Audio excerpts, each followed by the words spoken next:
Companies, governments, and institutions are working together to minimize their impact on the environment. They're doing this by measuring, reducing, and offsetting their emissions. The goal is to shrink their climate footprint to zero. We call this climate neutrality.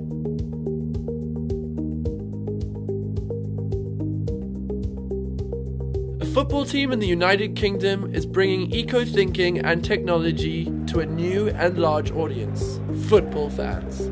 In 2010, the Forest Green Rovers began its journey to become the world's first climate-neutral football club. It has been described by FIFA as the world's greenest football club. If you look at your energy, transport and food, the decisions you make every day, 80% of all of your carbon emissions and causes of climate change are in those three things. And we show that here at the football club. Our pitch is organic, we've got solar panels on the roof, we've got car charging points out the front, and of course we have a vegan match day menu for all of our fans and staff and for our players as well. I think it was just over 2 years ago at half-time. I stood downstairs, and on the wall there's this sort of information about the environmental impact of food and what you eat. And so I went away, tried it, decided it at half-time in a game, and never looked back really. Last season I made my support of the club carbon neutral by working out how many miles I'd driven as well and offset at the end of that. So I think it's made some big changes to kind of how I live, I guess. Australia's largest university has committed to reach net zero emissions by 2030 for all 4 of its campuses. Monash University embeds sustainability into the campus culture and creates change champions within the university and beyond. Well, Monash is like a small town. About 53,000 people a day come onto the Monash campus. We do so many of the things that you'd expect in a city. People live, sleep, eat, play sport. But we also have really big energy users because we've got large complex equipment that goes with medical research and engineering practice, IT. All those things are the sort of tests on how are you sustainable. So for example, the microgrid has been set up in a way to assume that each department, each faculty acts as a separate standalone business, which is how it happens in the real world, so that market regulators, government, researchers and other businesses can observe what's occurring here and see that it can be applied in their own realm immediately.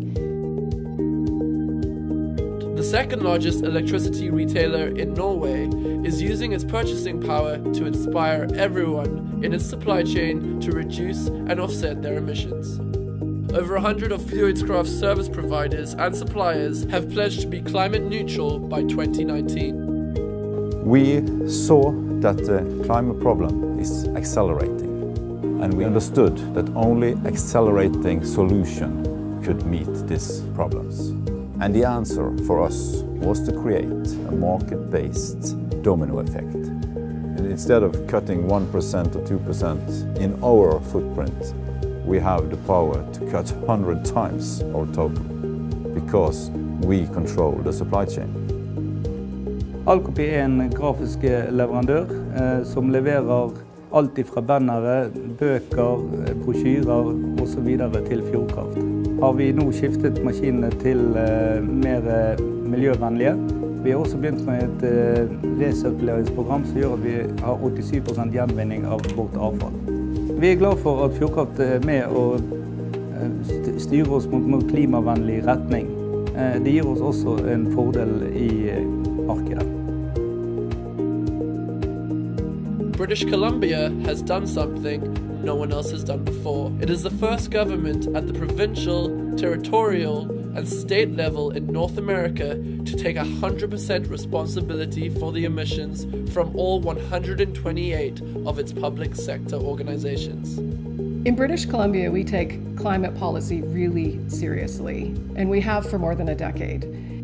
The success of the Carbon Neutral Government Program has a number of factors. We've included all of our public sector organizations, the schools, the colleges, the universities, the hospitals, all of our government buildings. Each one of those organizations counts their emissions, reports on their emissions, reduces their emissions, and then offsets our emissions. Where we couldn't reduce emissions immediately, We followed that up with the use of carbon credits that were generated in a way that involved Indigenous people in British Columbia and the Great Bear Rainforest in a conservation initiative that both preserved tremendous biodiversity in old-growth forests, sequestered carbon, and at the same time provided for economic well-being for these nations.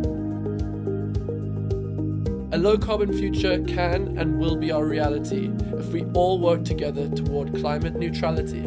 The 2018 Climate Neutral Now Lighthouse activities, shining a light to show there's momentum for change for good.